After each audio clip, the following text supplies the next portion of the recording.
So I'm going to make this video in case you guys don't see a calendar view named Goldmine. I don't know if I have like created a default calendar or whatever. So just to make sure we're on the same page, make sure you're on corporate sales next car page.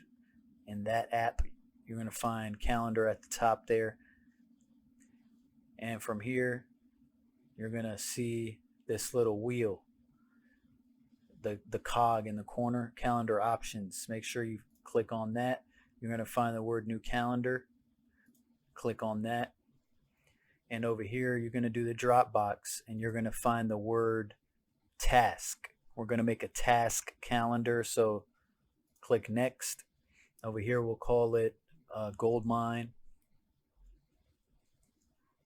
or whatever you want to call it. This is yours, so you can make it yours. Over here, you're going to click on the drop box for field for start, and you're going to find the word due by. Don't do due date only, do due by, date and time. Click on that. Leave this empty. Leave it on none. Apply filter none. You're going to go to field name to display. Click on the drop box and find the word subject. So whatever we type in the subject line of our task is going to show here.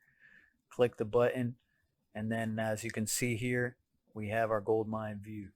Now that we're in Goldmine view, you should be used to this view here. You can slide, rearrange things however. From here, you just highlight if you want to, and you can do a new follow-up task. You can edit your task inside of here. You do your thing, you know, just like your action screen. Type in your stuff here. Make sure you have a due by date selected. Without this field selected, you will not be able to see your action on your calendar. So make sure you have this selected. It's forced, so you do have to have it, but you know, you're good to go. And that's it. Creating the calendar is the easy part. All the fun stuff was behind the scenes. But have fun. Hope this actually makes things better for you guys and make it a little more comfortable for you to start transitioning over.